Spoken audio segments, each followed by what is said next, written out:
고마워요, 상철 씨. 2025년 4월 12일 밤 남편의 서랍에서 발견한 쪽지였습니다. 그 아래엔 김옥자 명의 통장 사본이 있었어요. 48년을 밥상에 바쳤지만 남편은 다른 여자를 위해 돈을 모으고 있었던 걸까요? 매일 밥이 왜 이래라는 말만 들으며 살았는데 이제 그 이유를 알 것 같았습니다.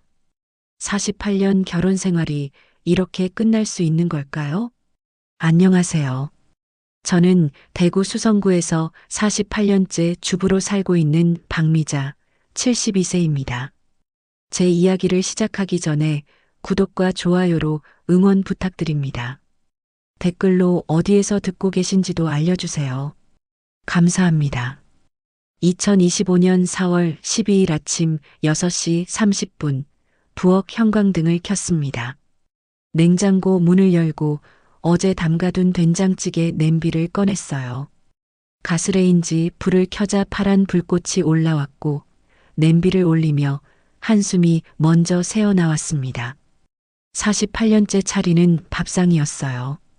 도마 위에 물을 올리고 칼을 잡았습니다. 도독, 도독, 칼날이 도마를 두드리는 소리가 고요한 아침을 깼어요. 창밖으로 아파트 단지의 가로등이 하나씩 꺼져가고 있었습니다. 밤, 남편 이상철이 거실에서 불렀어요. 7시 정각이었습니다. 48년간 단 한 번도 늦은 적 없는 시간이었죠. 저는 밥그릇에 밥을 담고 된장찌개를 작은 뚝배기에 덜어냈습니다. 김치 접시, 계란말이, 시금치나물을 상에 올리며 손이 저절로 움직였어요. 남편이 식탁에 앉더니 숟가락을 들었습니다. 첫 숟가락을 뜨고 인상을 찌푸렸어요. 밥이 왜 이래? 저는 숨을 참았습니다. 짜기만 하고, 네, 먹을 만한 게 하나도 없네. 숟가락을 놓는 소리가 탁자에 울렸습니다. 저는 고개를 숙이고 제 밥그릇을 바라봤어요. 똑같은 된장찌개였는데 제 입엔 짜지 않았습니다. 남편은 신문을 펼쳤어요. 저는 식탁을 치우며 설거지통에 그릇을 담았습니다. 물소리가 시끄럽게 울렸고 비누 거품이 손등에 닿았어요. 차가웠습니다. 고맙다는 말은 한 번도 없었지. 혼잣말이 목구멍에서 맴돌았습니다. 48년 동안 단 한 번도 잘 먹었습니다라는 말을 들어본 적이 없었어요. 설거지를 마치고 행주로 그릇을 닦으며 창밖을 봤습니다. 아파트 옆 벚꽃나무에서 꽃잎이 떨어지고 있었어요. 오후 3시 남편이 외출했습니다. 동창회 간다며 나가는 뒷모습을 봤어요. 저는 거실 소파에 앉아 리모컨을 들었지만 TV는 켜지 않았습니다. 그냥 가만히 앉아 있었어요. 오늘은 서랍 정리나 할까? 일어나서 안방으로 들어갔습니다. 옷장 옆 서랍장 앞에 섰어요. 남편의 서랍은 늘 잠겨 있었지만 오늘은 열쇠가 꽂혀 있었습니다. 깜빡한 걸까요? 손을 뻗어 서랍을 열었습니다. 삐걱, 서랍이 열리는 소리가 났어요. 안에는 낡은 서류 봉투, 옛날 사진 몇 장, 그리고 접힌 종이 하나가 있었습니다. 종이를 펼쳤어요. 연필로 쓴 글씨였습니다. 고마워요, 상철 씨. 덕분에 동생 얼굴 보며 살 수 있었어요. 건강하세요. 옥자 올림. 심장이 쿵 내려앉는 것 같았어요. 손이 떨렸습니다. 종이 아래에는 통장 사본이 한 장 더 있었어요. 예금주 이름 김옥자. 김옥자? 누구지? 통장을 들여다봤습니다. 1997년부터 2024년까지 매달 10만 원씩 입금 내역이 빼곡했어요. 총액은 3천만 원이 넘었습니다. 무릎에 힘이 풀려 주저앉았어요. 바닥의 장판이 차갑게 느껴졌습니다. 48년을 함께 살았는데 쪽지를 다시 읽었습니다. 덕분에 동생 얼굴 보며 살 수 있었어요. 동생? 남편에게 동생이 있었나? 아니면 이 여자의 동생? 혼란스러웠어요. 현관문이 열리는 소리가 들렸습니다. 남편이 돌아온 것 같았어요. 저는 서둘러 쪽지와 통장 사본을 다시 서랍에 넣고 서랍을 닫았습니다. 손이 떨려서 열쇠를 제대로 꽂지 못했어요. 왔어. 남편의 목소리가 거실에서 들렸습니다. 저는 침대 끝에 앉아 숨을 고르려 했지만 심장이 너무 빠르게 뛰었어요.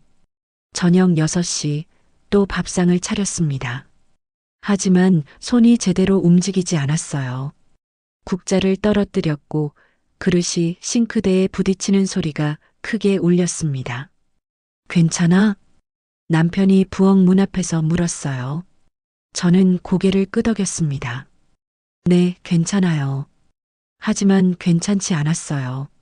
식탁에 마주 앉아 밥을 먹는데 남편의 얼굴이 낯설게 느껴졌습니다. 저 사람은 누구일까요?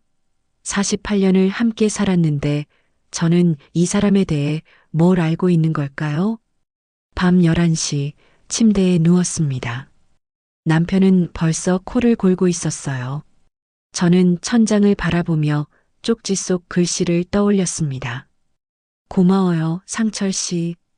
그 여자는 누구일까요? 그리고 남편은 48년 동안 저 몰래 다른 여자를 도와주고 있었던 걸까요? 그날 밤 잠이 오지 않았습니다. 옆에서 남편의 코 고는 소리만 들렸어요. 저는 이불을 걷어차고 거실로 나왔습니다. 소파에 앉아 창밖을 봤어요. 아파트 단지의 가로등이 희미하게 빛나고 있었습니다. 김옥자, 김옥자. 그 이름이 머릿속에서 맴돌았어요. 어디선가 들어본 것 같기도 하고 처음 듣는 것 같기도 했습니다. 문득 오래된 기억이 떠올랐어요. 1977년 24살의 봄이었습니다.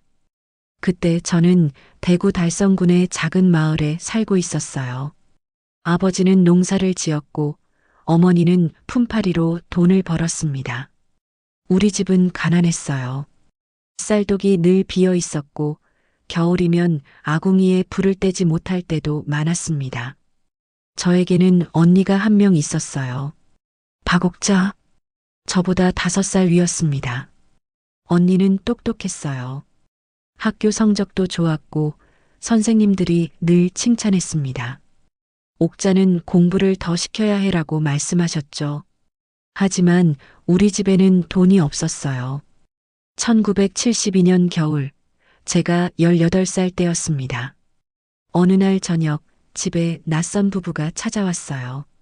아버지와 어머니는 그분들과 오래 이야기를 나눴습니다.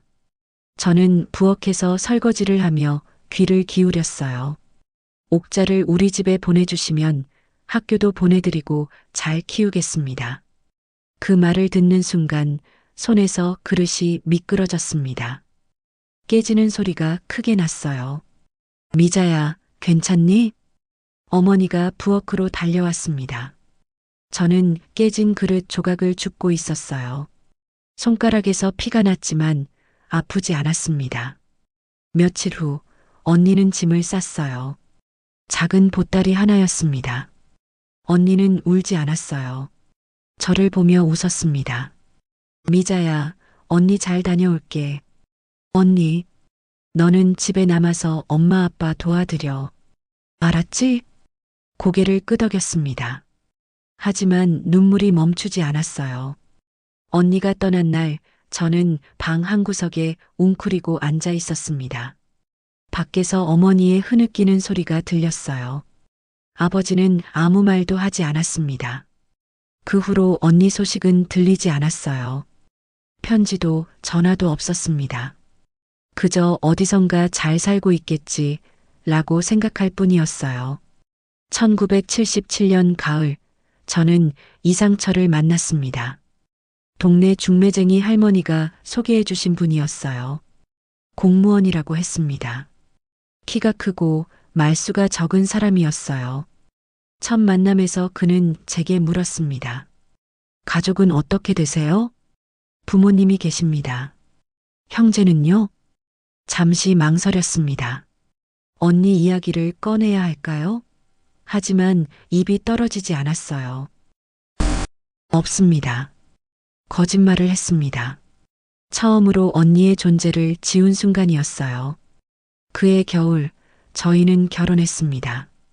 작은 예식장에서 소박한 결혼식을 올렸어요. 하객은 20명도 안 됐습니다. 남편의 부모님은 일찍 돌아가셨다고 했어요. 신혼집은 대구 시내의 작은 다세대 주택이었습니다.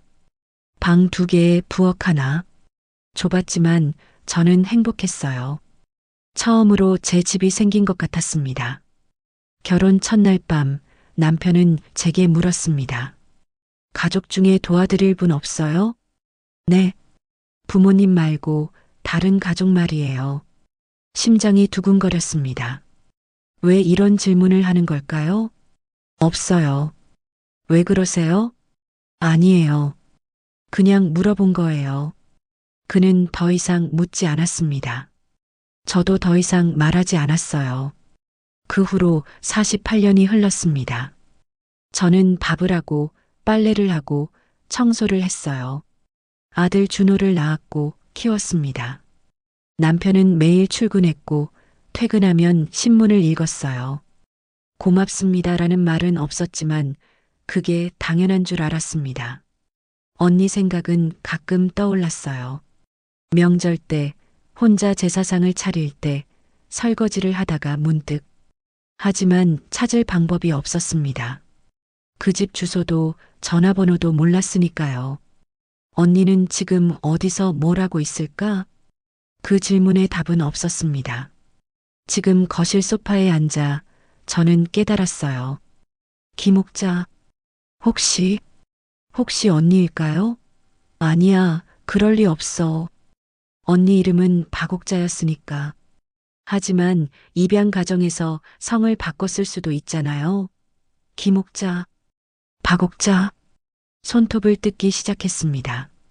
불안할 때마다 나오는 습관이었어요. 손톱 끝이 피부에 닿아 따가웠습니다. 아니야.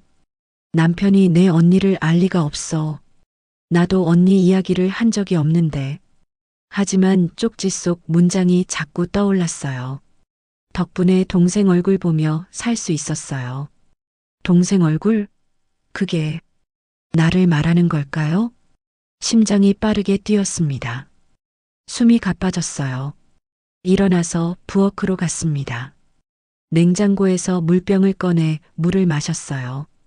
차가운 물이 목을 타고 내려갔지만 답답함은 가시지 않았습니다. 창밖을 봤어요. 동쪽 하늘이 조금씩 밝아지고 있었습니다. 시계를 보니 새벽 5시였어요. 오늘 며느리한테 이야기해 볼까? 아니야. 며느리는 이해 못할 거야. 어머님, 그게 무슨 말씀이세요? 라고 할 게 뻔했어요. 그럼 아들한테? 준호도 마찬가지였습니다. 엄마, 오해 아니에요? 라고 할 거예요. 결국 저 혼자 알아내야 했습니다. 안방으로 돌아가 침대 옆에 섰어요. 남편은 여전히 자고 있었습니다. 코 고는 소리가 규칙적으로 들렸어요. 저는 그의 얼굴을 내려다봤습니다. 당신은 내 언니를 알고 있었던 건가요? 48년 동안 말 한마디 없이? 대답은 없었습니다. 남편의 얼굴은 평온했어요. 저는 다시 거실로 나와 소파에 앉았습니다. 핸드백을 열어 수첩을 꺼냈어요. 펜을 들고 적기 시작했습니다. 해야 할 일 첫째, 김옥자 찾기. 둘째, 통장 내역 확인. 셋째, 남편에게 물어보기. 세 번째 항목에 물음표를 붙였습니다. 물어봐야 할까요? 아니면 혼자 알아내야 할까요? 수첩을 덮으며 한숨이 나왔어요. 72년을 살면서 48년을 한 사람과 살면서 저는 그 사람에 대해 얼마나 알고 있는 걸까요? 남편은 왜 침묵했던 걸까요? 다음 날 아침 눈을 떴을 때는 7시가 넘어 있었습니다. 남편은 벌써 일어나 거실에 앉아 있었어요. 신문을 읽고 있었습니다. 늦었네. 그의 말에 저는 황급히 일어났어요. 부엌으로 가서 냉장고를 열었습니다. 어제 남은 밥을 꺼내 전자레인지에 돌렸어요. 김치찌개를 끓이고 계란 3개를 삶았습니다. 밥상을 차리는 동안 손이 떨렸어요. 국자를 떨어뜨렸고 그릇이 싱크대에 부딪혔습니다. 남편이 부엌 쪽을 힐끗 봤지만 아무 말도 하지 않았어요. 밥 드세요. 식탁에 밥상을 놓았습니다. 남편은 숟가락을 들어 한 숟가락 떠먹었어요. 얼굴을 찌푸렸습니다. 밥이 질어. 김치찌개는 또 왜 이렇게 짜? 죄송해요. 사과가 저절로 나왔습니다. 48년간 익숙해진 반응이었어요. 남편은 밥을 반쯤 먹고 숟가락을 놓았습니다. 신문을 다시 펼쳤어요. 저는 제 밥그릇을 바라봤습니다. 밥 한 숟가락이 목구멍으로 넘어가지 않았어요. 오전 10시 며느리 수연이 집에 왔습니다. 일주일에 한 번씩 오는 날이었어요. 손에 과일 봉지를 들고 있었습니다. 어머님, 안녕하세요. 왔니? 수연은 부엌에 들어와 과일을 씻기 시작했어요. 사과를 깎으며 말했습니다. 요즘 날씨가 좋죠? 주말에 준호랑 등산 갈까 해요. 그래, 좋겠다. 어머님도 같이 가실래요? 아니야, 너희끼리 가거라. 사과 깎는 소리가 규칙적으로 들렸습니다. 저는 거실 소파에 앉아 TV를 켰어요. 하지만 화면이 눈에 들어오지 않았습니다. 지금 말해볼까? 심호흡을 했습니다. 수연이 거실로 나와 사과 접시를 탁자에 놓았어요. 어머님 드세요. 수연아. 네. 나 이혼하려고. 수연의 손이 멈췄습니다. 사과 조각을 집으려던 손이 공중에 떠 있었어요. 네. 뭐라고요? 이혼하려고 한다니까. 수연은 천천히 소파에 앉았습니다. 눈을 크게 뜨고 저를 바라봤어요. 어머님, 무슨 말씀이세요? 이혼이요? 응. 왜요? 무슨 일 있으세요? 저는 핸드백을 열어 어제 서랍에서 꺼낸 쪽지 4본을 꺼냈습니다. 아침에 몰래 복사해뒀어요. 수연에게 건넸습니다. 이거 봐. 수연은 쪽지를 펼쳐 읽었어요. 얼굴이 점점 굳어졌습니다. 이게 뭐예요? 아버지 서랍에서 찾은 거야. 김옥자라는 여자한테 48년 동안 돈을 보내왔어. 김옥자가 누군데요? 나도 몰라. 그래서 이혼하려는 거지. 수연은 쪽지를 탁자에 내려놓았습니다. 한숨을 쉬었어요. 어머님, 이건 오해일 수도 있잖아요. 오해? 네. 어쩌면 친척이거나 아니면 48년 동안 나한테 한마디도 안 하고 그게 오해야? 목소리가 높아졌습니다. 수연은 당황한 표정으로 저를 봤어요. 어머님, 진정하세요. 일단 아버님한테 물어보시는 게 물어봐서 뭐해? 어차피 말 안 할 거야. 하지만 이 나이에 이혼이요? 어머님, 그건 뭐가 문제야? 수연은 입술을 깨물었습니다. 잠시 침묵이 흘렀어요. 그녀가 조심스럽게 말했습니다. 어머님, 솔직히 말씀드릴게요. 이 나이에 이혼하시면 주변에서 뭐라고 할지 아세요? 주변? 네. 친척들, 동네 사람들. 다들 손가락질 할 거예요. 70이 넘어서 무슨 이혼이냐고요. 그게 중요해? 중요하죠. 어머님만 생각하시면 안 돼요. 저희도 있고 준호도 있잖아요. 가슴이 답답했습니다. 수연의 말이 틀린 건 아니었어요. 하지만 왜 이렇게 화가 나는 걸까요? 그럼 나보고 그냥 참고 살라는 거야? 참는 게 아니라 이해하시는 거죠. 48년을 함께 사셨는데 이제 와서 48년을 함께 살았으니까 더 못 참겠어. 수연은 아무 말도 하지 못했습니다. 저는 일어나 방으로 들어갔어요. 문을 닫으며 수연의 한숨 소리가 들렸습니다. 침대에 앉아 창밖을 봤어요. 아파트 옆 놀이터에서 아이들이 뛰어놀고 있었습니다. 웃음소리가 희미하게 들렸어요. 핸드폰이 울렸습니다. 아들 준호였어요. 엄마. 응. 수연한테 들었어요. 이혼하신다고요? 엄마, 무슨 일이에요? 너도 모르는 일이야. 그래도 말씀해 주셔야 제가 알죠. 갑자기 이혼이 무슨. 준호야. 네. 엄마가 48년 동안 뭐하고 살았는지 알아? 그게 무슨. 매일 밥 차리고 설거지하고 빨래하고 고맙다는 말 한 번 못 들어봤어. 엄마, 이제 지쳤어. 더는 못하겠어. 준호는 잠시 말이 없었습니다. 한숨 소리가 들렸어요. 엄마, 불효 중에 최고가 노년 이혼이에요. 뭐? 다들 그렇게 말해요. 70 넘어서 이혼하면 자식이 불효했다고요. 그게 내 걱정이야? 체면? 그게 아니라. 됐어. 나 할 말 다 했어. 전화를 끊었습니다. 핸드폰을 침대에 던지고 이불을 뒤집어 썼어요. 눈물이 흘렀습니다. 왜 아무도 내 편이 아닐까? 오후 4시 남편이 집에 돌아왔습니다. 평소보다 일찍 온 거였어요. 거실에서 신발 벗는 소리가 들렸습니다. 미자야. 방문을 두드렸어요. 저는 대답하지 않았습니다. 미자야, 나 들어간다. 문이 열렸습니다. 남편이 방 안으로 들어왔어요. 침대 끝에 섰습니다. 수연한테 들었어. 이혼하고 싶다며? 고개를 돌려 남편을 봤어요. 그의 얼굴은 무표정했습니다. 응, 하고 싶어. 왜? 왜긴 왜야. 당신이 다 알잖아. 남편은 팔짱을 꼈습니다. 한숨을 쉬었어요. 김옥자 얘기구나. 심장이 쿵 내려앉았습니다.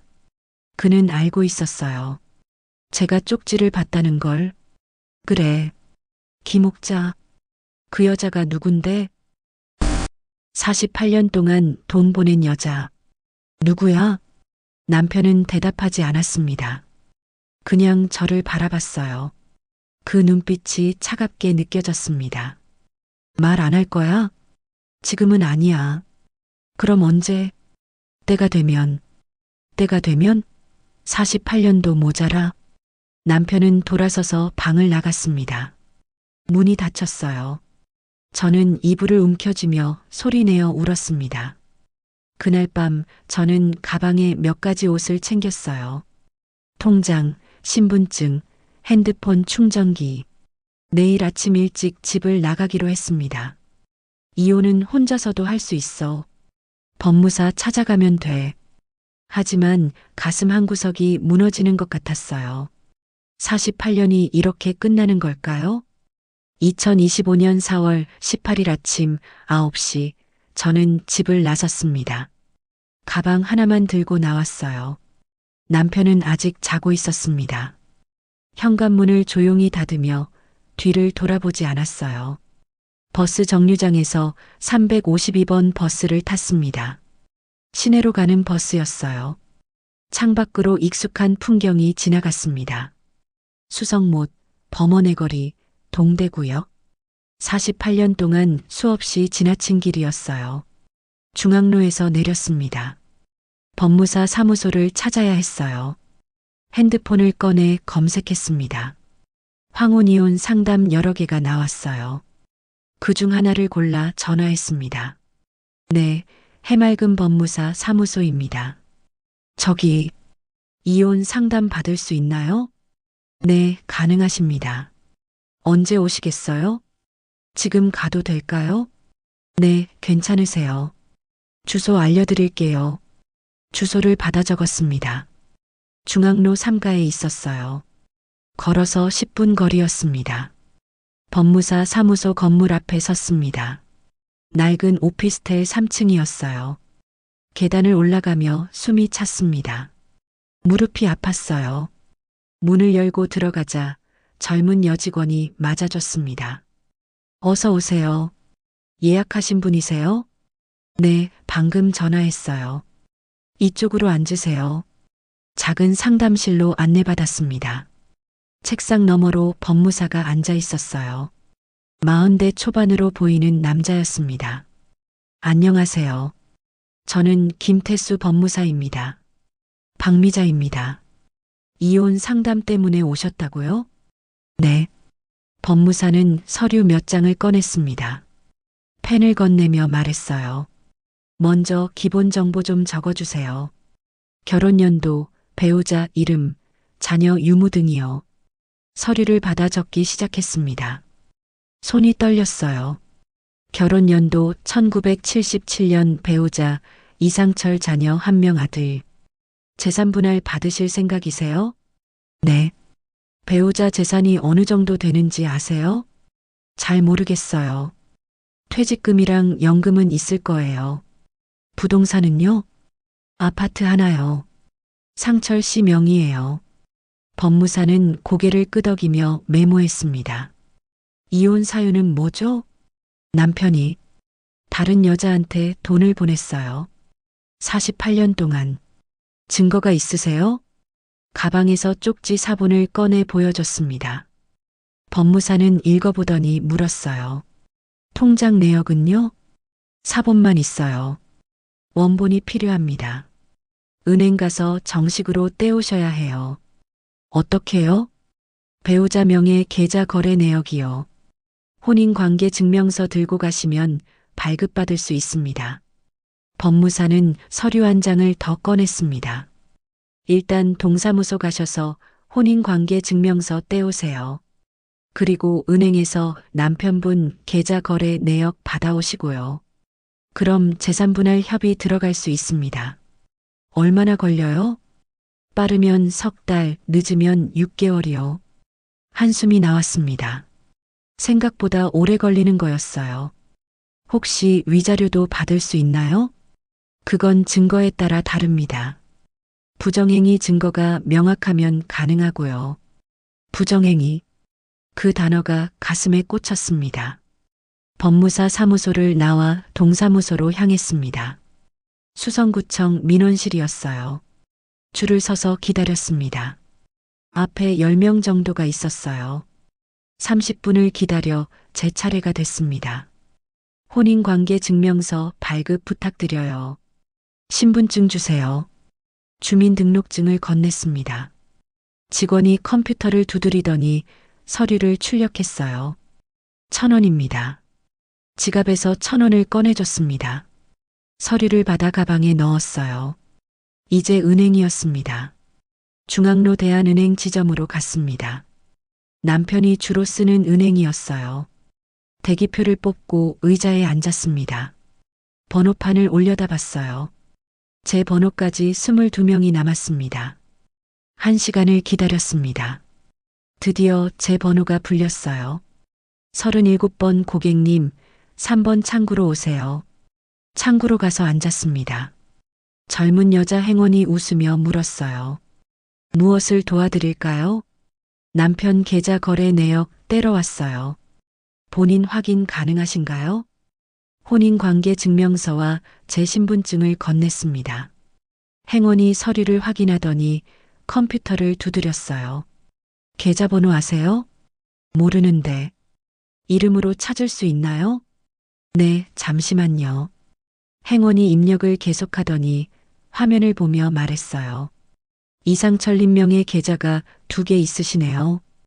2개요? 네. 하나는 급여 계좌고 하나는 적금이에요. 둘 다 내역 떼주세요. 네, 기간은 어떻게 하시겠어요? 처음부터요. 계좌 개설일부터 지금까지. 네, 잠시만 기다려주세요. 프린터 소리가 났습니다. 종이가 계속 나왔어요. 행원이 서류를 정리해서 건넸습니다. 여기 있습니다. 두꺼운 서류 뭉치였어요. 받아들고 자리에서 일어났습니다. 감사합니다. 은행 로비 의자에 앉아 서류를 펼쳤습니다. 숫자들이 빼곡했어요. 입금, 출금, 잔액. 숨이 막혔습니다. 첫 페이지는 급여 계좌였어요. 1977년부터 시작됐습니다. 매달 20만 원씩 들어오다가 점점 늘어났어요. 50만 원, 100만 원, 200만 원. 퇴직 후에는 연금이 들어오고 있었습니다. 다음 페이지를 넘겼습니다. 적금 계좌였어요. 1977년 11월 개설. 매달 10만 원씩 자동이체. 그런데 이상한 게 있었습니다. 매달 10만 원이 다른 계좌로 이체되고 있었어요. 1977년 11월부터 2025년 3월까지 단 한 번도 빠짐없이 이체 계좌 번호를 자세히 봤습니다. 예금주 이름은 적혀 있지 않았어요. 그냥 계좌 번호만. 심장이 두근거렸습니다. 이게 김옥자 통장일까요? 행원에게 다시 갔습니다. 저기요, 이 계좌번호 예금주 이름 알 수 있나요? 서류를 보여줬어요. 행원이 확인하더니 말했습니다. 잠시만요. 컴퓨터를 두드렸습니다. 그리고 고개를 갸우뚱했어요. 손님, 이거 좀 이상한데요. 뭐가요? 이 계좌로 매달 10만 원이 이체되고 있는데 예금주가 김옥자 아닌가요? 행원이 화면을 다시 봤습니다. 그리고 천천히 말했어요. 아니요. 예금주가 박미자 님이십니다. 네. 귀를 의심했습니다. 박미자? 그게 나라고요? 제가요? 네. 이 계좌 예금주가 손님 이름이에요. 그럴 리가. 저는 이 계좌 모르는데요. 행원은 난처한 표정을 지었습니다. 하지만 여기 명의가 박미자 님으로 되어 있어요. 주민등록번호도 일치하고요. 손이 떨렸습니다. 서류가 바닥에 떨어졌어요. 행원이 당황해서 물었습니다. 손님 괜찮으세요? 아, 네. 괜찮아요. 서류를 주워들었습니다. 다시 물었어요. 이 계좌 잔액이 얼마죠? 잠시만요. 행원이 확인하더니 말했습니다. 4,800만 원입니다. 숨이 멎는 것 같았어요. 4,800만 원? 그 돈이 내 명의로 통장 발급 받을 수 있나요? 네, 가능하세요. 신분증 주시면 바로 만들어 드릴게요. 신분증을 건넸습니다. 행원이 통장을 만들어 줬어요. 파란색 통장이었습니다. 받아들고 펼쳤어요. 예금주 박미자. 잔액 4,800만 원. 메모란이 있었습니다. 거기에 작은 글씨로 적혀 있었어요. 혹시 내가 먼저 가면 혼자라도 편히 살아라. 말 못한 내 보험. 남편의 글씨였습니다. 눈물이 흘렀어요. 은행 로비 한가운데서 저는 주저앉았습니다. 손님 괜찮으세요? 행원이 달려왔어요. 다른 직원들도 모여들었습니다. 괜찮아요. 잠깐만요. 통장을 가슴에 안았습니다. 48년 동안 남편은 매달 제 이름으로 돈을 모으고 있었던 거예요. 말 한마디 없이. 그럼 김옥자는 누구일까요? 왜 쪽지의 덕분에 동생 얼굴 보며 살 수 있었다고 했을까요? 행원이 물을 가져다 줬습니다. 마시며 숨을 고르려 했어요. 정말 괜찮으세요? 네, 괜찮아요. 고맙습니다. 일어나서 은행을 나왔습니다. 거리에 서서 하늘을 올려다봤어요. 구름이 천천히 흘러가고 있었습니다. 통장을 다시 펼쳤습니다. 메모란의 글씨를 읽고 또 읽었어요. 혼자라도 편히 살아라. 남편은 저를 걱정하고 있었던 걸까요? 48년 동안 밥상에서 모욕하면서도 동시에 제 미래를 준비하고 있었던 걸까요? 하지만 아직 김옥자의 정체는 모르겠어요. 쪽지 속의 동생은 누구를 말하는 걸까요? 집으로 돌아가야 할까요? 아니면 계속 혼자 있어야 할까요? 은행을 나와 근처 공원 벤치에 앉았습니다. 통장을 무릎 위에 올려놓고 한참을 바라봤어요. 4,800만 원. 48년. 매달 10만 원씩 계산해 봤습니다. 48년이면 576개월이에요. 10만 원씩이면 5,760만 원이 되어야 하는데 4,800만 원이라는 건 중간에 이자가 붙고 빠진 거겠죠. 손으로 통장을 쓰다듬었습니다. 표지가 약간 낡았어요. 새 통장인데도 오래된 것처럼 느껴졌습니다. 핸드폰이 울렸어요. 아들 준호였습니다. 엄마 어디세요? 밖이야. 집에 안 들어오셨다던데요. 아빠가 걱정하세요. 걱정? 그분이? 엄마, 제발 집에 들어오세요. 이야기 좀 합시다. 나 지금 그럴 기분 아니야. 엄마, 전화를 끊었습니다. 핸드폰을 가방에 넣고 다시 통장을 봤어요. 메모란의 글씨가 자꾸 눈에 들어왔습니다. 혼자라도 편히 살아라. 이 문장이 언제 적힌 걸까요? 1977년? 아니면 최근? 궁금해서 견딜 수가 없었어요. 일어나서 다시 은행으로 갔습니다. 같은 행원에게 물었어요.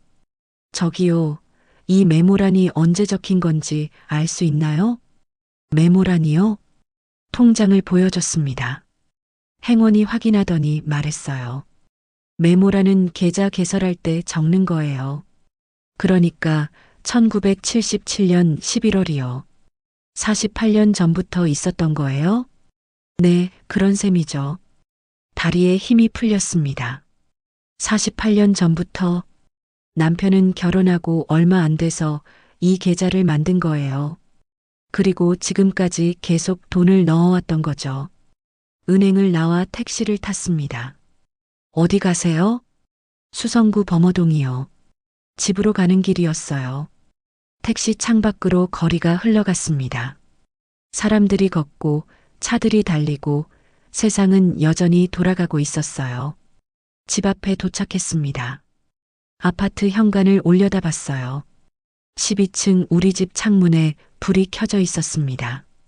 엘리베이터를 타고 올라갔어요. 12층 버튼을 누르고 거울을 봤습니다. 제 얼굴이 초췌해 보였어요.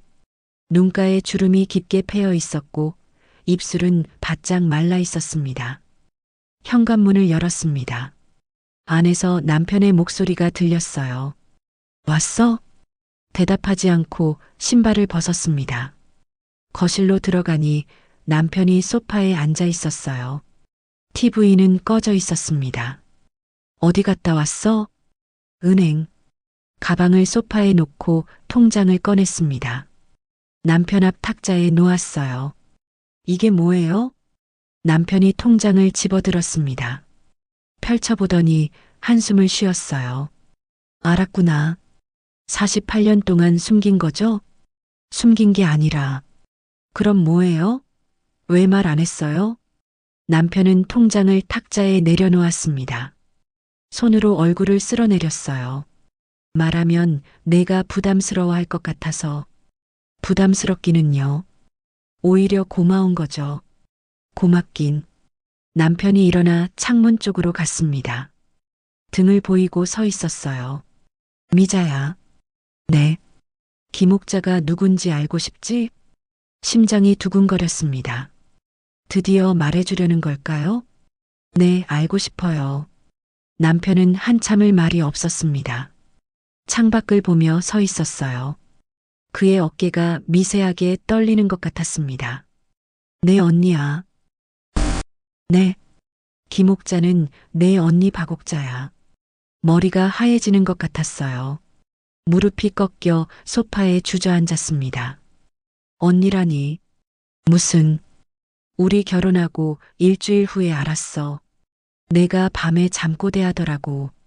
언니 미안해. 언니. 계속 그랬어. 남편이 돌아서서 저를 봤습니다. 눈가가 붉어져 있었어요. 그래서 물어봤지.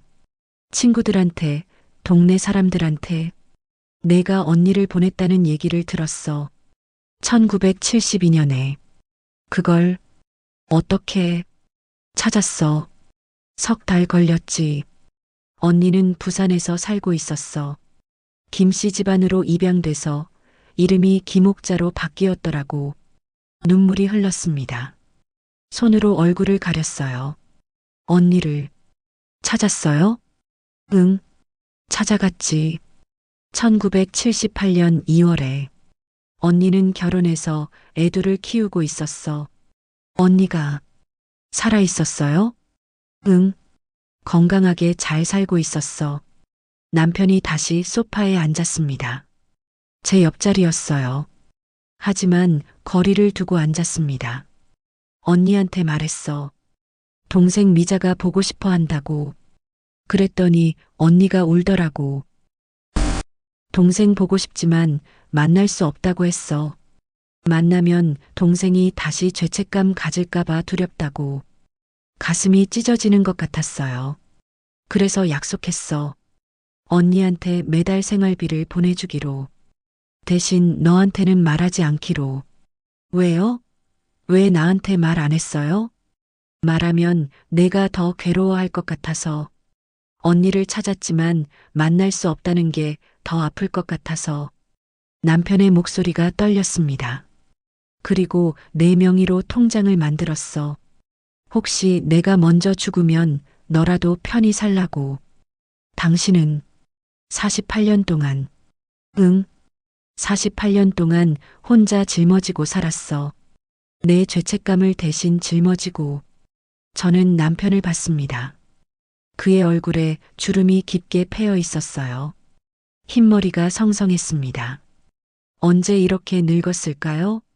언니는 지금 어디 있어요? 남편이 고개를 숙였습니다. 2023년에 돌아가셨어. 뭐라고요? 폐암이었어. 2년 동안 투병하다가 손으로 입을 막았습니다. 비명이 새어나올 것 같았어요. 내가 장례식 다녀왔어.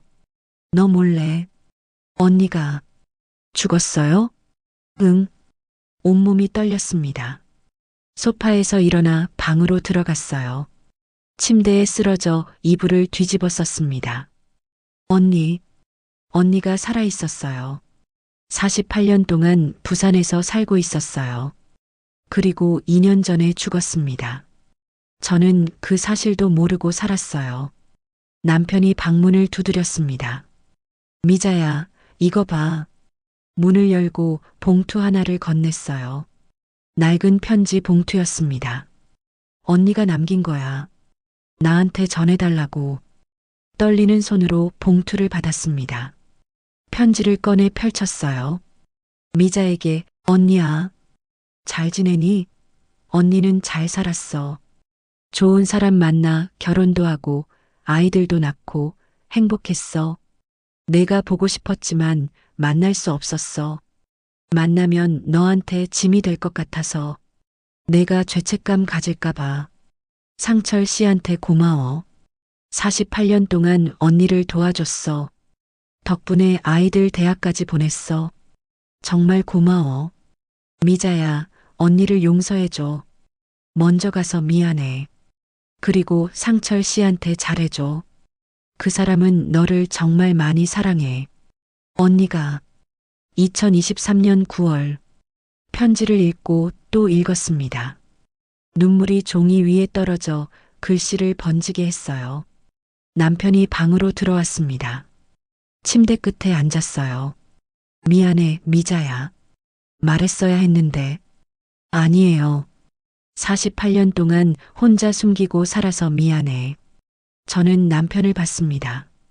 그가 우는 것을 처음 봤어요. 48년 만에 처음이었습니다. 당신도 힘들었죠? 응, 힘들었어. 너한테 말하고 싶었지만 말할 수가 없었어. 우리는 한참을 아무 말도 하지 못했습니다. 그냥 마주 앉아 울었어요. 창밖으로 해가 지고 있었습니다. 방 안이 점점 어두워졌어요. 하지만 불을 켜지 않았습니다. 그냥 어둠 속에 앉아 있었어요. 48년. 우리는 48년 동안 침묵 속에 살았습니다. 하지만 그 침묵 아래에는 말하지 못한 사랑이 숨어 있었어요. 언니는 이제 없지만 언니의 사랑은 이 편지 속에 남아 있습니다. 그리고 남편의 사랑은 그 통장 속에 남아 있어요. 이제 알겠어요. 밥상 위의 모욕도 결국 아내를 위한 침묵이었던 걸까요? 그날 밤 잠이 오지 않았습니다. 침대에 누워 천장을 바라봤어요. 옆에서 남편의 숨소리가 고르게 들렸습니다. 저는 언니의 편지를 다시 꺼내 읽었어요. 그 사람은 너를 정말 많이 사랑해. 언니의 글씨는 떨려 있었어요. 아마 병상에서 쓴 거겠죠. 펜을 쥐기도 힘들었을 텐데 끝까지 써내려갔습니다. 저는 조용히 일어나 거실로 나왔습니다. 소파에 앉아 핸드폰을 켰어요. 새벽 3시 20분이었습니다. 남편의 서랍으로 갔습니다. 열쇠를 돌려 열었어요. 안에 또 다른 편지들이 있었습니다. 꺼내서 펼쳤어요. 첫 번째 편지. 1978년 3월. 상철 씨, 어제는 정말 고마웠어요. 갑자기 찾아와서 놀랐지만 동생 소식을 들으니 마음이 놓였습니다.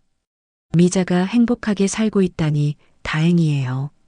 저는 괜찮으니 걱정 마세요. 다만 미자한테는 말하지 말아주세요.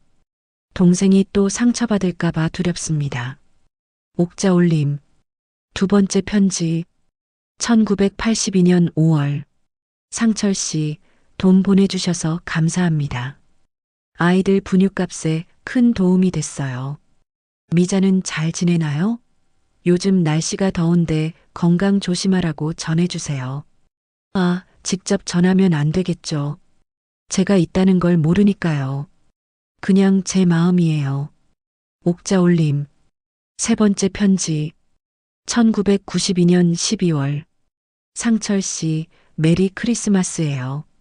올해도 돈 보내주셔서 정말 고맙습니다. 덕분에 큰애 초등학교 입학 준비를 할 수 있었어요. 미자도 아들 낳았다고 들었어요. 축하한다고 전해주세요. 아니지, 전할 수 없겠네요. 저 혼자만 알고 있는 조카라니 이상하죠? 하지만 행복합니다. 동생이 엄마가 됐다니. 옥자 올림. 편지는 계속 이어졌어요. 매년 한두 통씩 47년 동안 총 63통이 있었습니다. 2015년 4월 편지에서 처음으로 병 이야기가 나왔어요. 상철 씨, 요즘 기침이 심해져서 병원에 갔더니 폐암이라고 하네요. 일기라고 해요. 괜찮대요. 치료받으면 된대요. 미자한테는 절대 말하지 마세요. 동생이 걱정할까 봐요. 옥자 올림. 2016년 9월. 상철 씨, 항암 치료가 힘들어요. 머리카락이 다 빠졌어요. 거울 보기가 무섭네요. 하지만 살아야죠. 아직 미자 얼굴도 못 봤는데. 옥자 올림. 2022년 3월. 상철 씨, 이제 시간이 얼마 안 남은 것 같아요. 의사 선생님 표정이 그래요. 평생 소원이 하나 있어요. 미자 얼굴 한 번만 보는 거 멀리서라도 좋으니 가능할까요? 옥자 올림. 2022년 4월. 상철 씨, 어제 정말 고마웠어요. 덕분에 미자 얼굴 봤어요. 커피숍 창밖에서 봤어요. 많이 늙었더라고요. 저도 늙었지만요. 하지만 여전히 제 동생이에요. 웃는 모습이 예뻤어요. 이제 편히 갈 수 있을 것 같아요. 옥자 올림.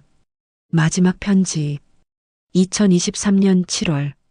상철 씨, 이게 마지막 편지가 될 것 같아요. 손에 힘이 없어서 글씨가 떨려요. 평생 고마웠어요. 상철 씨 덕분에 저는 행복했어요. 미자한테 잘해주세요. 그리고 말해주세요. 언니가 사랑했다고. 끝까지 동생을 사랑했다고. 옥자 올림. 편지를 다 읽고 저는 바닥에 주저앉았습니다. 손으로 입을 막고 울음을 참았어요. 소리내어 울면 남편이 깰까봐. 2022년 4월. 저는 그날을 기억했습니다. 수성목 근처 커피숍에서 친구를 만났어요. 오랜만에 수다를 떨고 웃고 커피를 마셨습니다. 날씨가 좋았어요. 봄볕이 따스했습니다. 그 순간 언니가 창밖에서 저를 보고 있었던 거예요. 병든 몸으로 머리카락도 없이 창밖에 서서 멀리서 동생을 바라보고 있었던 거죠. 저는 그때 아무것도 몰랐어요. 그냥 친구와 웃으며 커피를 마셨습니다. 창밖을 봤다면 언니를 알아봤을까요? 50년 만에 변한 얼굴을, 병든 모습을 알아볼 수 있었을까요? 손으로 얼굴을 감쌌습니다. 눈물이 멈추지 않았어요. 언니, 미안해요. 언니, 뒤에서 발소리가 들렸습니다. 남편이었어요. 제 옆에 앉았습니다. 편지 다 봤어? 고개를 끄덕였습니다. 언니가 2022년에 날 봤다고요? 응, 내가 데리고 갔어. 왜? 왜 그때 말 안 했어요? 언니가 원하지 않았어. 멀리서 한 번만 보고 싶다고 했어. 남편의 목소리가 떨렸습니다. 커피숍 밖에 1시간 동안 서 있었어. 내가 웃는 걸 보고, 커피 마시는 걸 보고, 친구랑 이야기하는 걸 봤어. 그리고 돌아갔지. 1시간이나. 응. 비가 조금 내렸는데도 안 가더라고. 좀 더 보고 싶다고 해서 우산 받쳐주고 같이 있었어. 저는 눈을 감았습니다. 그날 비가 왔었나요? 기억이 안 나요.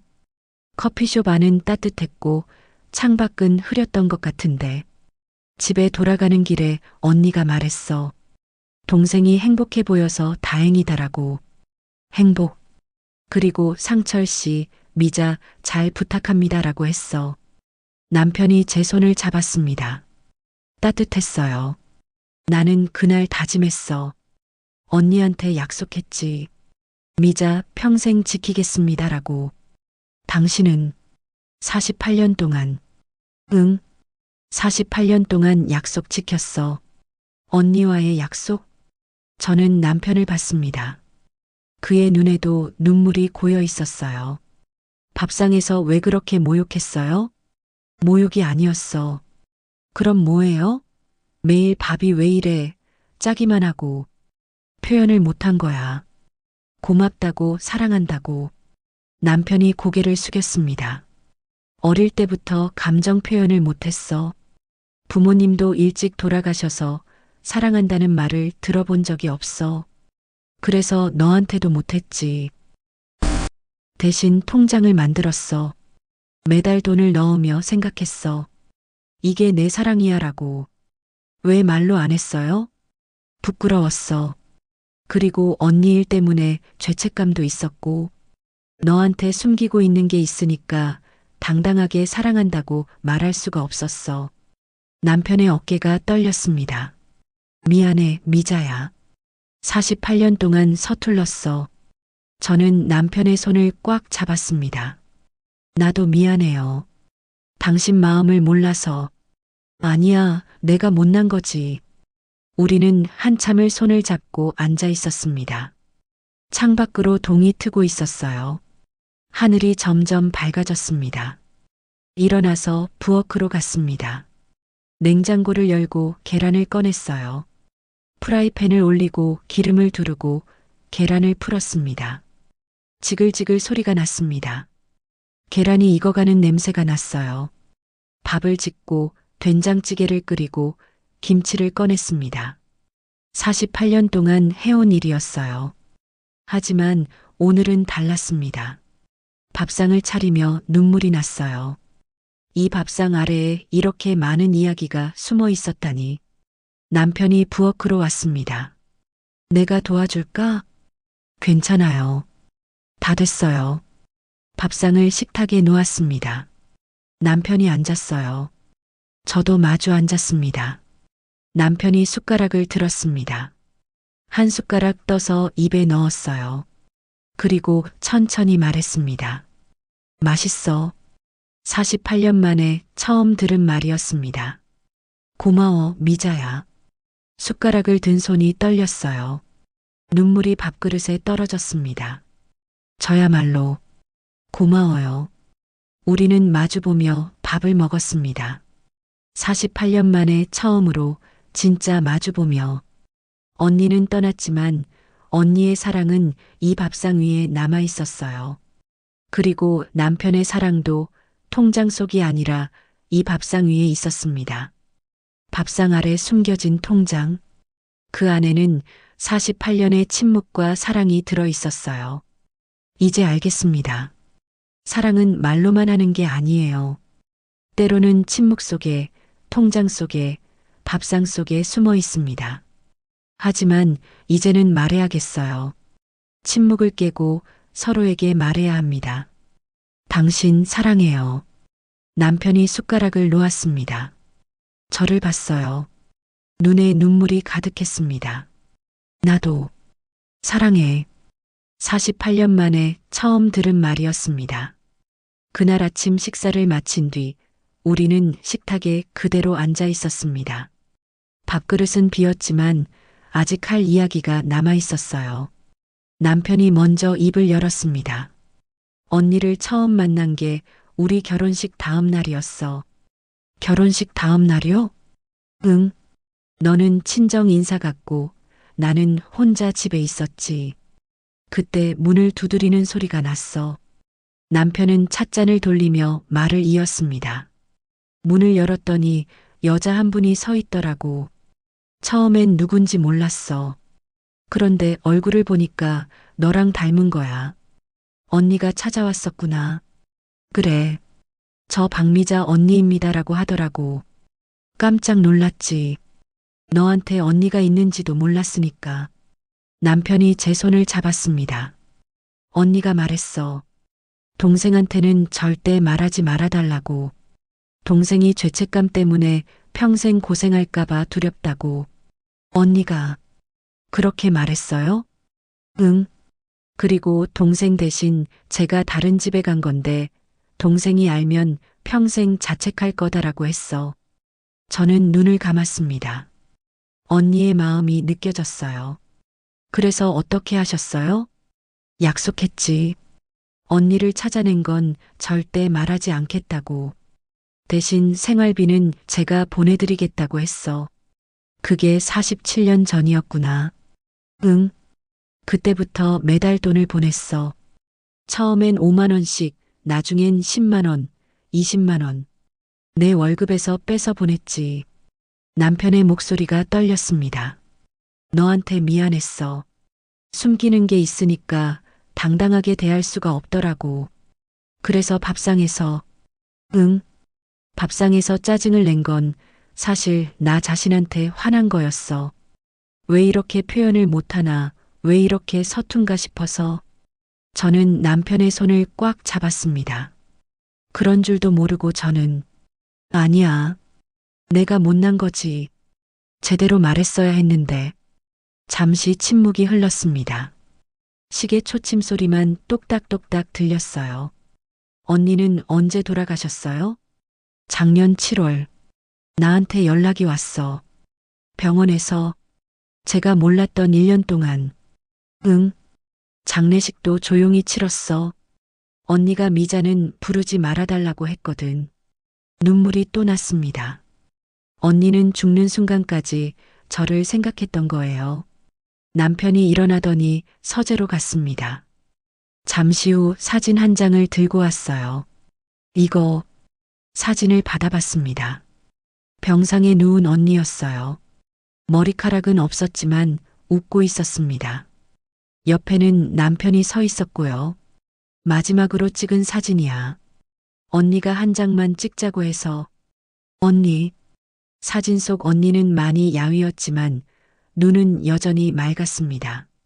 어릴 적 저를 안아주던 그 눈이었어요. 언니가 마지막으로 한 말이 뭐였어요? 미자한테 잘하세요였어. 남편의 눈에 눈물이 맺혔습니다. 그리고 상철 씨 덕분에 행복했어요라고 했어. 동생 얼굴도 봤고 동생이 잘 사는 것도 봤으니 여한이 없다고. 저는 사진을 가슴에 안았습니다. 나도 언니 얼굴 한번 보고 싶었는데. 미안해. 언니 뜻이라서. 아니에요. 언니 마음 이제 알겠어요. 우리는 한참을 사진을 보며 앉아 있었습니다. 남편이 조심스럽게 물었습니다. 미자야, 이제 어떻게 하고 싶어? 뭐요? 우리 앞으로 어떻게 살고 싶어? 저는 창밖을 봤습니다. 햇살이 들어오고 있었어요. 따뜻했습니다. 잘 모르겠어요. 48년을 한 방식으로 살았는데 갑자기 바꾸라고 하면 천천히 생각해도 돼. 하지만 한 가지는 확실해요. 남편을 똑바로 봤습니다. 이제 숨기지 말아요. 서로한테, 응, 좋은 것도 나쁜 것도 다 말해요. 48년 동안 참았으니까 이제는 말하고 살아요. 남편이 고개를 끄덕였습니다. 그래, 그렇게 하자. 그리고 밥상에서 불평 그만해요. 알았어. 맛있으면 맛있다고, 짜면 짜다고 솔직하게 말해요. 하지만 모욕은 안 돼요. 미안해. 앞으로 조심할게. 남편이 제 손을 두 손으로 감쌌습니다. 미자야, 나 좀 서툴러도 참아줘. 75년 동안 감정 표현 안 하고 살았더니 하려고 해도 잘 안 돼. 괜찮아요. 저도 서툴러요. 같이 배워가요. 응, 같이. 그때 현관문이 열렸습니다. 아들과 며느리였어요. 어머니, 아버지, 안녕하세요. 며느리가 신발을 벗으며 물었습니다. 아침 식사는 하셨어요? 응, 방금 먹었어. 아들이 거실로 들어왔습니다. 식탁에 놓인 편지들을 봤어요. 이게 뭐예요? 아, 그건 남편이 일어나 편지를 정리했습니다. 내 이모 편지야. 이모요? 엄마한테 이모가 있었어요? 응, 있었어. 아들의 눈이 커졌습니다. 왜 말씀 안 하셨어요? 말 못할 사정이 있었어. 며느리가 끼어들었습니다. 그래도 가족인데 왜 숨기세요? 제가 대답했습니다. 숨긴 게 아니라 말할 수 없었던 거야. 아들이 편지 한 장을 집어들었습니다. 읽더니 눈시울이 붉어졌어요. 이모가 이렇게, 응, 내 이모는 착한 사람이었어. 며느리가 물었습니다. 그럼 어머님, 이혼은 안 하시는 거예요? 남편과 저는 서로를 봤습니다. 그리고 동시에 고개를 저었어요. 안 해. 왜요? 그렇게 힘들어 하셨잖아요. 힘든 건 맞아. 하지만 이제 알았어. 왜 힘들었는지. 며느리가 어리둥절한 표정을 지었습니다. 무슨 뜻이에요? 표현을 안 해서 힘들었던 거야. 서로 사랑하는데 그걸 말로 안 해서. 아들이 안도의 한숨을 쉬었습니다. 다행이다. 정말 다행이에요. 뭐가? 부모님이 헤어지지 않아서요. 솔직히 걱정했거든요. 며느리도 고개를 끄덕였습니다. 저도요. 요즘 황혼 이혼이 많다고 해서 걱정 끼쳐서 미안해. 아들이 제 손을 잡았습니다. 괜찮아요, 엄마. 중요한 건 엄마가 행복한 거니까. 고마워, 준호야. 우리는 거실에 둘러앉아 이야기를 나눴습니다. 언니 이야기, 남편 이야기, 48년의 이야기를 아들과 며느리는 놀란 표정으로 들었어요. 아버지가 그렇게 하셨다니. 몰랐어요. 나도 몰랐어. 어제까지. 대단하세요, 정말. 남편이 쑥스러운 듯 머리를 긁었습니다. 대단한 게 아니야. 해야 할 일을 한 거지. 며느리가 물었습니다. 그럼 이제 어떻게 하실 거예요? 글쎄, 천천히 생각해 볼 거야. 좋은 선택하시길 바랄게요. 아들과 며느리가 돌아간 뒤 우리는 다시 둘만 남았습니다. 남편이 소파에 앉으며 물었습니다. 미자야, 여행 가볼까? 여행요? 응. 우리 결혼하고 신혼여행도 제대로 못 갔잖아. 그건 그렇죠. 당시에 돈이 없어서. 이제는 있어. 통장에. 남편이 웃었습니다. 48년치 여행비 모아뒀어. 같이 쓰자. 저도 웃음이 났습니다. 어디로 갈까요? 내가 가고 싶은데. 어디든. 글쎄요. 생각해 볼게요. 남편이 제 손을 잡았습니다. 미자야. 네, 고마워. 48년 동안. 저야말로요. 창밖으로 봄바람이 불어왔습니다. 커튼이 살랑 흔들렸어요. 48년 만에 처음으로 우리는 진짜 부부가 된 것 같았습니다. 숨기는 것 없이 솔직하게 마주보는 부부. 하지만 의문은 남았습니다. 이제 우리는 정말 달라질 수 있을까요? 2025년 4월 26일 아침이었습니다. 저는 평소처럼 5시 30분에 일어났어요. 부엌으로 가서 쌀을 씻고 밥을 지었습니다. 된장찌개를 끓이고 김치를 꺼내고 계란을 부쳤어요. 48년 동안 해온 일이었습니다. 하지만 오늘은 달랐어요. 밥상을 차리며 저는 웃고 있었습니다. 언니, 보고 있어요? 마음속으로 언니에게 말을 걸었습니다. 언니 덕분에 저 행복해요. 언니가 보내준 사랑 덕분에 48년을 버텼어요. 밥상을 다 차리고 쪽지 한 장을 꺼냈습니다. 며칠 전에 미리 써둔 거였어요.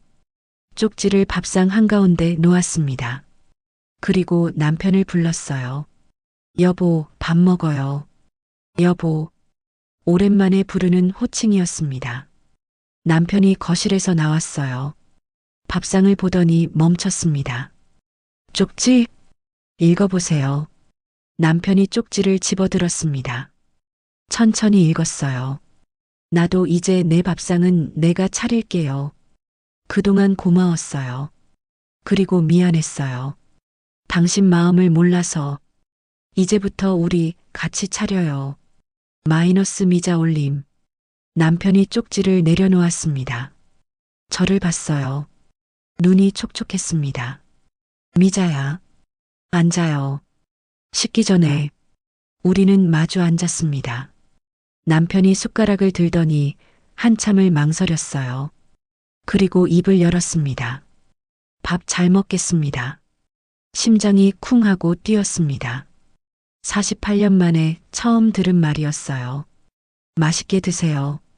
남편이 밥 한 술을 떠서 입에 넣었습니다.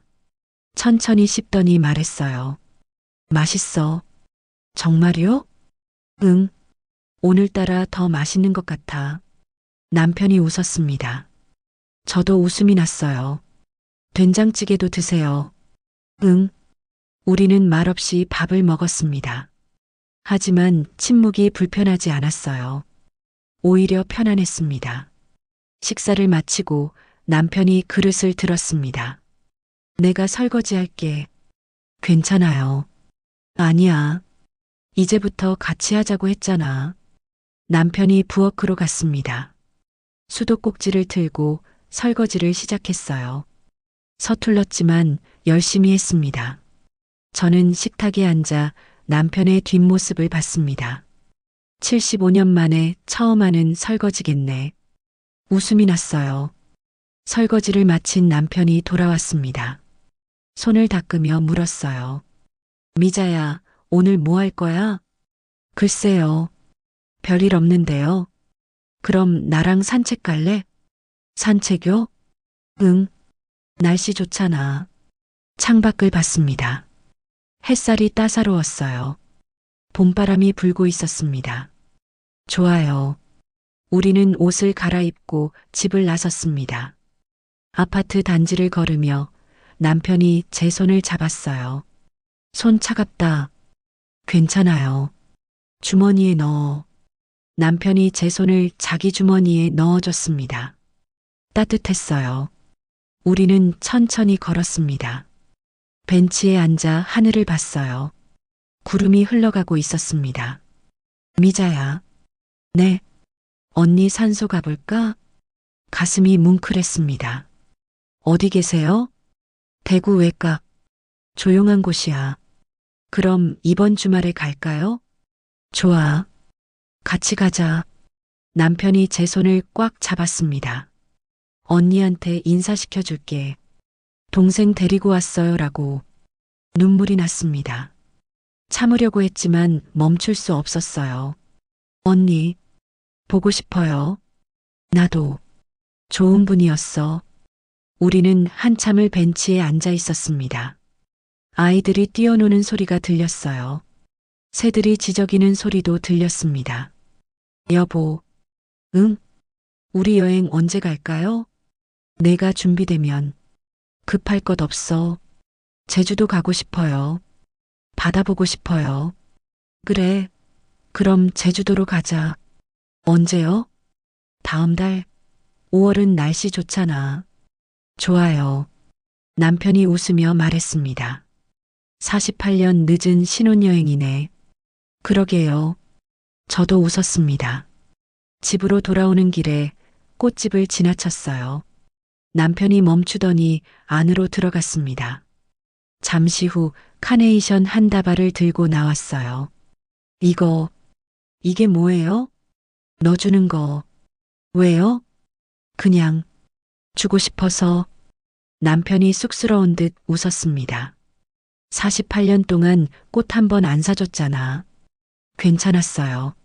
아니야. 미안했어. 카네이션을 받았습니다. 향기가 좋았어요. 고마워요. 천만에. 우리는 손을 잡고 집으로 돌아왔습니다. 저녁을 먹고 남편이 거실에 앉아 TV를 봤어요. 저는 꽃병에 카네이션을 꽂았습니다. 식탁 한가운데 놓았어요. 예쁘다. 남편이 말했습니다. 꽃이요?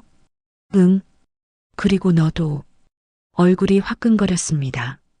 72세인데 무슨. 72세여도 예뻐. 남편이 웃었습니다. 저도 웃음이 났어요. 밤이 됐습니다. 침대에 누워 천장을 봤어요. 옆에서 남편의 숨소리가 들렸습니다. 여보. 응? 자요? 아직? 말 좀 해도 돼요? 그래. 저는 옆으로 돌아 누워 남편을 봤습니다. 고마워요. 48년 동안. 나야말로. 그리고 미안해요. 당신 마음을 몰라서. 아니야. 내가 표현을 못한 거지. 남편도 저를 향해 돌아 누웠습니다. 미자야, 앞으로 잘 살자. 응, 잘 살아요. 사랑해. 나도 사랑해요. 우리는 손을 잡고 잠이 들었습니다. 다음 날 아침, 저는 또 5시 30분에 일어났어요. 부엌으로 가려다가 남편도 일어나는 게 보였습니다. 어머, 왜 벌써 일어나요? 같이 밥 차리려고. 괜찮아요. 더 자요. 아니야. 같이 하기로 했잖아. 남편이 부엌으로 왔습니다. 쌀을 씻으려는 제 손을 잡았어요. 내가 할게. 서툴잖아요. 배우면 되지. 남편이 쌀을 씻기 시작했습니다. 물이 튀고 쌀이 흘렀지만 열심히 했어요. 저는 옆에서 지켜봤습니다. 웃음이 났어요. 뭐가 웃겨? 그냥 귀여워서요. 75살 노인이 귀엽다고? 응, 귀여워요. 남편도 웃었습니다. 우리는 함께 밥상을 차렸습니다. 남편은 계란을 부치고 저는 찌개를 끓였어요. 서로 부딪히기도 하고 웃기도 하면서 밥상을 차리고 마주 앉았습니다. 잘 먹겠습니다. 우리는 동시에 말했습니다. 그리고 웃었어요. 창밖으로 햇살이 들어왔습니다. 식탁 위 카네이션이 빛났어요. 48년 만에 봄이 왔습니다. 언니는 떠났지만 언니의 사랑은 우리 곁에 남아 있었어요. 밥상 위에, 통장 속에, 우리 마음 속에. 이혼은 하지 않았습니다. 하지만 우리의 결혼은 다시 시작됐어요. 이번엔 제대로 솔직하게 사랑하며. 여기까지가 제 이야기였습니다. 끝까지 들어주셔서 고맙습니다. 구독과 좋아요는 큰 힘이 됩니다. 그리고 댓글로 여러분의 이야기도 들려주세요. 어디에서 듣고 계신지도 알려주세요. 감사합니다.